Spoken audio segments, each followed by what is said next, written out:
नमस्कार बंधुरा तनुश्री होम्स किचेने आपनादेर सबाइके स्वागत। आज आपनादेर साथे शेयर करब शुधुमात्र सुजी दिए तैरी भीषण नरम तुलतुले और रसालो सुजिर এই মিষ্টি রেসিপিটি। বন্ধুরা আপনারা ভিডিওটা শেষ পর্যন্ত দেখতে থাকুন, আশা করছি আপনাদেরও ভালো লাগবে। আর বন্ধুরা ভিডিওটি শুরু করার আগে আমার এই চ্যানেলটি যদি সাবস্ক্রাইব করা না থাকে সাবস্ক্রাইব করে নেওয়ার অনুরোধ রইল। তার সাথে পাশে থাকা বেল আইকনটিও প্রেস করে নেবেন যাতে আমার চ্যানেলে আসা প্রত্যেকটি ভিডিওর নোটিফিকেশন সবার আগে আপনাদের কাছে পৌঁছে যায়। এবার সবার প্রথমেই এই সুজির মিষ্টিটা বানানোর জন্য একটা ফ্রাই প্যানে নিয়ে নেব 1 চামচ পরিমাণ ঘি। এবার এই ঘিয়ের মধ্যে দিয়ে দেব হাফ বাটি সুজি।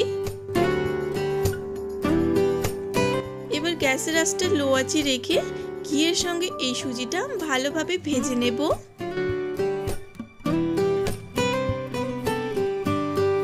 প্রায় 2 মিনিটের মতো সময় নিয়ে ঘিয়ের সঙ্গে সুজিটা আমি ভালোভাবে ভেজে নিয়েছি। এবার এর মধ্যে দিয়ে দেব 2 চামচ ময়দা। এখন এই ময়দাটা সুজির সঙ্গে ভালোভাবে মিশিয়ে নেব, তারপর একটু হালকা করে ভেজে নেব।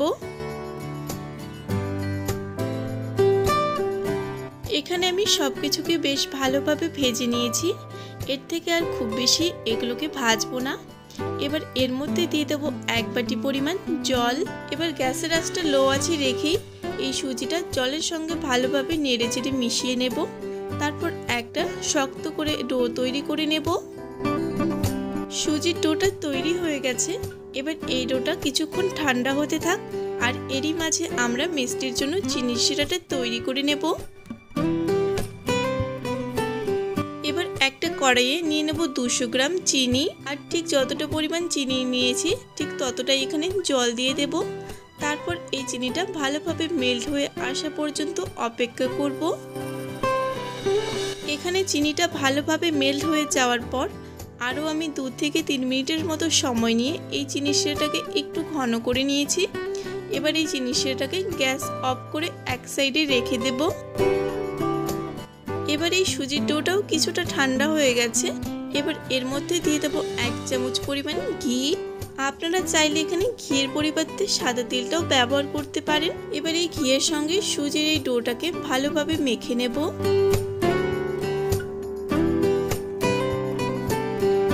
সুজির এই ডোটাকে আমি ভালোভাবে মেখে নিয়েছি। এবার এই ডোটাকে একটা চাটুর উপরে নিয়ে নেব। এবার এই সুজির ডোটাকে একটু মোটা রেখে বেলে নেব।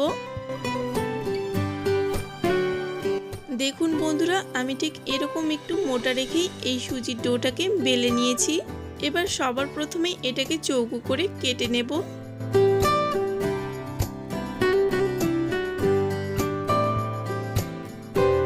চৌকো করে কেটে নেওয়া হয়ে গেছে। এবার এটাকে লম্বা লম্বা করে প্রথমে কেটে নেব।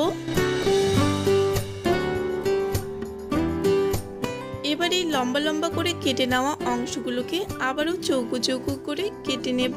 বন্ধুরা আপনারা এখানে নিজেদের পছন্দ অনুযায়ী যে কোনোভাবেই এই মিষ্টিগুলোকে তৈরি করে নিতে পারেন।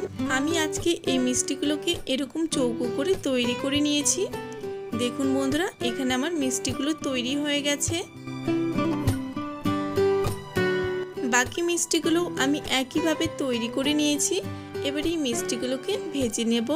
আর এই মিষ্টিগুলোকে ভেজে নেওয়ার জন্য তেলটাকে খুব ভালোভাবে গরম করে নিতে হবে। এবার এই গরম তেলের মধ্যে মিষ্টিগুলো এক এক করে দিয়ে দেব। মিষ্টিগুলো তেলে দেওয়ার পর এই মিষ্টিগুলোর একটা সাইড খুব সুন্দর করে ভেজে নিয়েছি। এবার পরের সাইডটা উল্টে দেব। আর বন্ধুরা এই মিষ্টিগুলো যেহেতু হাই আঁচেই ভাজতে হবে, তাই এই মিষ্টিগুলো ভাজতে কিন্তু খুব বেশি সময়ও লাগবে না। মোটামুটি 3 থেকে 4 মিনিটের মধ্যেই এই মিষ্টিগুলো খুব সুন্দরভাবে ভেজে নেওয়া হয়ে যাবে। এবার এই মিষ্টিগুলোকে আমি উল্টে পাল্টে খুব সুন্দর একটা কালার করে ভেজে নেব। 4 মিনিট পর ফিরে এলাম। এখন দেখুন বন্ধুরা এই মিষ্টিগুলো থেকে খুব সুন্দর একটা কালারও চলে এসেছে, আর এই মিষ্টিগুলো ভেতর থেকে খুব সুন্দরভাবে ভাজাও হয়ে গেছে।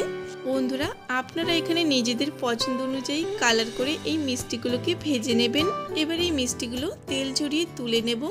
আর এই মিষ্টিগুলোকে তেল ঝরিয়ে একেবারে আগে থেকে তৈরি করে রাখা গরম চিনির শিরার মধ্যে দিয়ে দেব।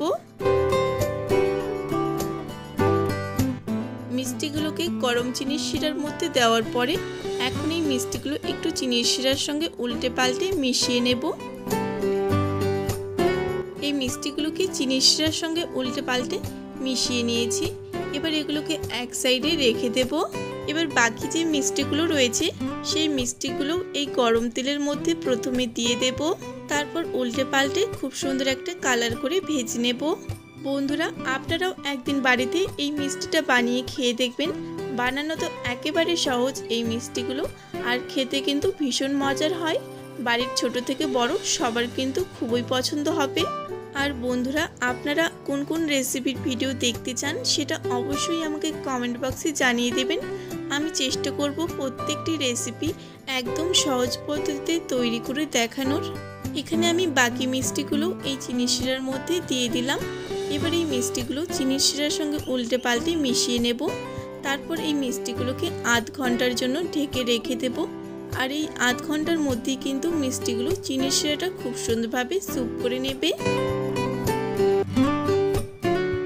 30 মিনিট পর এখন এই মিষ্টিগুলোকে আমি একটা প্লেটে তুলে নিয়েছি। আর দেখুন বন্ধুরা, এই মিষ্টিগুলো ঠিক কতটা লোভনীয় হয়েছে আপনারা দেখেই নিশ্চয়ই বুঝতে পারছেন। বন্ধুরা, আজকের এই রেসিপিটি আপনাদের কেমন লেগেছে কমেন্ট বক্সে জানাতে আমাকে একেবারে ভুলবেন না। রেসিপিটি ভালো লাগলে একটা লাইক, কমেন্ট আর যতটা সম্ভব ভিডিওটি বন্ধুদের মাঝে শেয়ার করে দেবেন।